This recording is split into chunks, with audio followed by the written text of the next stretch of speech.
আসসালামু আলাইকুম রহমতুল্লাহ। নতুন একটি আঞ্চলিক ভাষার ভিডিওতে আপনাদেরকে স্বাগতম। বন্ধুরা, আজকের ক্লাসটার মধ্যে আমরা শিখব কিছু গুরুত্বপূর্ণ শব্দার্থ দিয়ে ছোট ছোট বাক্য, যেগুলো নতুনদের জন্য অত্যন্ত উপকারী। আশা করি শেষ পর্যন্ত দেখার চেষ্টা করবেন। চলুন দিনের মূল ভিডিও শুরু করা যাক। মালুম, মালুম অর্থ জানি বা বুঝি। মাফি মালুম অর্থ জানি না বা বুঝি না। চলুন শব্দগুলো আবার জেনে নিই। মালুম অর্থ জানি বা বুঝি। মাফি মালুম অর্থ জানি না বা বুঝি না। আনা মালুম, আনা মালুম আমি জানি বা বুঝি। আনা মাফি মালুম আমি জানি না বা বুঝি না। আনা মালুম অর্থ আমি জানি বা বুঝি। আনা মাফি মালুম আমি জানি না বা বুঝি না। আন আরফ, আন আরফ অর্থ আমি জানি। আনা মারফ অর্থ আমি জানি না। আন আরফ আমি জানি। আনা মারফ আমি জানি না। কয়েস, কয়েস অর্থ ভালো। মাফি কয়েস ভালো না। কয়েস অর্থ ভালো।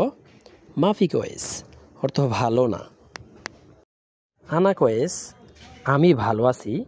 আনা মাফি কয়েস আমি ভালো নেই। আনা কয়েস আমি ভালো আছি। আনা মাফি কয়েস আমি ভালো নেই। আনা তাবান, আনা তাবান অর্থ আমি ক্লান্ত। আনা মারিদ, আনা মারিদ অর্থ আমি অসুস্থ। আনা তাবান অর্থ আমি ক্লান্ত। আনা মারিদ অর্থ আমি অসুস্থ। বন্ধুরা, অনেকে মারিদ তাবান দুটোতে একই অনেক সময় বোঝানো হয়, কিন্তু বাংলা অর্থ দিয়ে দুটার দুটো অর্থ হবে।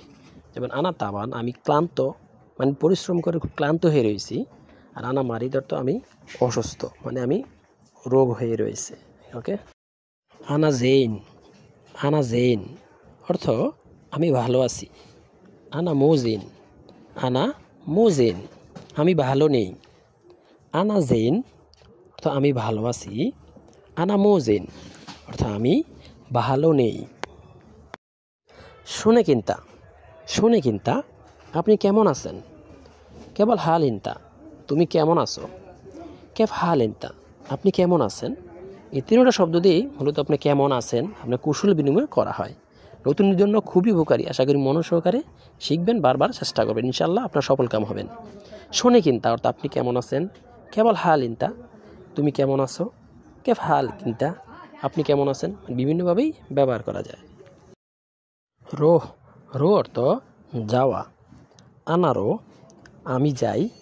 হুয়ারো সে যায়। ইন্তা রোহ তুমি যাও। আনা মাফিরো আমি যাব না। চলো শব্দগুলো আবার জেনে নিই। রোহ শব্দের অর্থ যাওয়া। আনারো আমি যাই। হুয়ারো সে যায়। ইন্তারো তুমি যাও। আনা মাফিরো আমি যাব না। বা শব্দগুলো সেম, বিভিন্ন ক্ষেত্রে যে বিভিন্নভাবে ব্যবহার করতে পারবেন। মশগুল, মশগুল অর্থ ব্যস্ত বা বিজি, কাজে বিজি থাকাকে বলা হয় মশগুল। আনা মশগুল আমি ব্যস্ত। আনা মাফি মশগুল আমি ব্যস্ত না। আনা ফাদি আমি ফ্রি বা অবসর। অনেকে বলবেন যে তোমার কোনো কাজ কাম আসেনি, কাজ কাম না থাকে বলবেন যে আনা ফাদি, মানে আমি ফ্রি আছি। ওকে, শব্দগুলো আবার জেনে নিই। মশগুল অর্থ কাজে ব্যস্ত বা বিজি। আনা মশগুল আমি ব্যস্ত। আনা মাফি মশগুল আনা মাফি মশগুল আমি ব্যস্ত না, অর্থাৎ আমার কাজ কাম নাই, আমি ফ্রি আছি। আনা ফাদি আমি ফ্রি বা অবসর আছি। আনা মাফি সগল, আনা মাফি সগল আমার কাজ নেই। আনা এবি সগল, আনা এবি সগল আমার কাজ দরকার। আনা মা আবগা সগল, আনা মা আবগা সগল আমার কাজ দরকার নেই। তো বাক্যগুলো ছোটো ছোটো করে আবার একটু সহজভাবে জেনে নিই। আনা মাফি সগল আমার কাজ নেই। এখানে আনা আমি, মাফি নেই, সগল অর্থ কাজ। ওকে, তাহলে এক্ষেত্রে এই বাক্যটা হবে আনা মাফি সগল আমার কাজ নেই। আনা এবি সগল আমার কাজ দরকার। আনা আমার এবি অর্থ লাগবে বা দরকার, সগল অর্থ কাজ। তাহলে বাক্যটা হলো আনা এবি সগল আমার কাজ দরকার। আনা মা আবগা সগল আমার কাজ দরকার নাই। এখানে আনা আমি, মা আবগা অর্থ লাগবে না, সগল অর্থ কাজ। তাহলে কত হলো আনা মা আবগা সগল আমার কাজ দরকার নাই বা আমার কাজ লাগবে না। আনা আক্কেল খালাস, আনা আক্কেল খালাস, আমার খাওয়া শেষ। আনা আক্কেল খালাস, আমার খাওয়া শেষ। আনা আমি, আক্কেল অর্থ খাবার, খালাস অর্থ শেষ। তাহলে উত্তর হলো আনা আক্কেল খালাস, আমার খাওয়া শেষ। আনা এবি খালাস সোরা সোরা, আনা এবি খালাস সোরা সোরা, আমার তাড়াতাড়ি শেষ করা দরকার। আনা এবি খালাস সোরা সোরা, আমার তাড়াতাড়ি শেষ করা দরকার।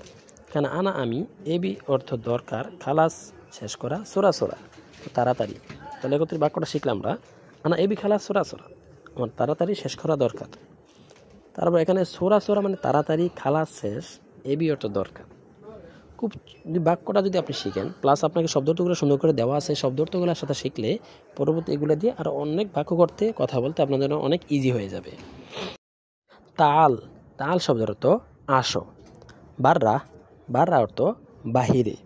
রোহ, রো অর্থ যাওয়া। এমসি, এমসি অর্থ চলো বা চলো যাই। ওকে, শব্দগুলো আবার জেনে নিই। তাল অর্থ আসো, যেমন কেউ আপনাকে বলতে পারে তাল হিনা অর্থ এদিকে আসো। বাররা, বাররা অর্থ বাহিরে। রোহ, রোহ অর্থ যাওয়া, ইনতা রোহ তুমি যাও, এরকম কিছু। ওকে, এমসি, এমসি অর্থ চলো বা চলো যাই। কেউ বলতে পারে আপনাকে তাল সাও সাও এমসি, চলো এক্ষেত্রে যাই। জুয়া, জুয়া শব্দের অর্থ ভিতরে বা ভিতরে। সগল অর্থ কাজ। সৌই, সৌই অর্থ করা। কাবির, কাবির অর্থ বড়। সাগির, সাগির অর্থ ছোট। তো শব্দগুলো আবার জেনে নিই। জুয়া অর্থ ভিতর বা ভিতরে। সগল অর্থ কাজ। সৌই অর্থ করা। কাবির অর্থ বড়। সাগির অর্থ ছোট। বারিত, বারিত অর্থ ঠান্ডা। হার, হার অর্থ গরম। মাররাতানি, মাররাতানি অর্থ পুনরায় বা আবার। আমরা বলেন যে আবার কাজটা করো, তো অর্থ হচ্ছে মাররাতানি, তো পুনরায়। তানে মাররা, আরেকবার। তানে মাররা, তো আরেকবার। তুমি শব্দগুলো আবার জেনে নেই। বারিত অর্থ ঠান্ডা, তুমি পানি ঠান্ডা, যে ময়া বারিত পানি ঠান্ডা, তো বা বাররা বারিত বাহিরে ঠান্ডা। তো হার গরম, সেম সেম বলতে পারবেন যে ময়া হার পানি গরম, অথবা বাররা হার বাহিরে অনেক গরম। মাররা তানে, মাররা তানে অর্থ পুনরায়। তানে মাররা, তানে মাররা অর্থ আরেকবার। ফিদা, ফিদা অর্থ এই রকম। মাফি ফিদা, মাফি ফিদা এইরকম না। কিদা, কিদা এদিক সেদিক। মিন্না, মিন্না এলোমেলো করা। শব্দগুলো আবার জানি। ফিদা, ফিদা অর্থ এইরকম। মাফি ফিদা এইরকম না। কিদা, কিদা তো এদিক সেদিক। মিন্না, মিন্না অর্থ এলোমেলো। আতিনি, আতিনি অর্থ আমাকে দিন। মিন অর্থ হতে বা থেকে। যেমন বন্ধুরা কোনো একটা জিনিস বলতে পারেন, খাবার দাবার, যে কোনো একটা জিনিস, পোশাক বলতে পারেন আতিনি, আতিনি অর্থ আমাকে দিন। তো আমরা বলি না যে এই জিনিসটা আমাকে দাও। আতিনি, আতিনি অর্থ আমাকে দিন। মিন, মিন অর্থ হতে বা থেকে। বলি না যে তুমি একটা জিনিস কার থেকে আনছো। মিন, মিন অর্থ মানে কার থেকে অথবা কে। কুল্লু, কুল্লু অর্থ সব। সবর, সবর অর্থ ধৈর্য। গলত, গলত অর্থ বল। জেদিদ, জেদিদ অর্থ নতুন। শব্দগুলো আবার জেনে নিই। কুল্লু, কুল্লু অর্থ সব, মানে সব কিছু একত্রে বলা হয় কুল্লু। সবুর, সবুর অর্থ ধৈর্য। গলত, গলত অর্থ ভুল। কোনো একটা কাজ কাম মানে ভুল করলে কেবল হাজা গলত, মানে এটা ভুল হয়েছে। জেদিদ, জেদিদ অর্থ নতুন। শোয়া শোয়া, শোয়া শোয়া তো একটু একটু, আস্তে আস্তে বা ধীরে ধীরে। শোয়া শোয়া একটু একটু, আস্তে আস্তে বা ধীরে ধীরে। কোনো একটা কাজ কাম যদি আপনি মানে করতে বলে, অনেকে অনেক আছে না যে একদম অনেক দ্রুত করে অথবা কোনো জিনিস ভেঙে ফেলবে, মানে কাজ কামে ঠিক নাই, তাহলে এটা বলে যে শোয়া শোয়া শোয়া শোয়া, একটু একটু আস্তে আস্তে কর বা ধীরে ধীরে কর। ওকে বন্ধুরা, আজকের ভিডিওটা এই পর্যন্তই। আশা করি যদি আপনার উপকৃত হয়ে থাকেন, চ্যানেলটা সাবস্ক্রাইব করে পাশে থাকতে পারেন। আর এমন নিত্য প্রয়োজনীয় ভিডিও পেতে অবশ্যই বেল আইকনটা প্রেস করে রাখবেন। সবাই ভালো থাকেন, আর বন্ধুদের মধ্যে অবশ্যই শেয়ার করতে ভুলবেন না। আল্লাহ হাফেজ।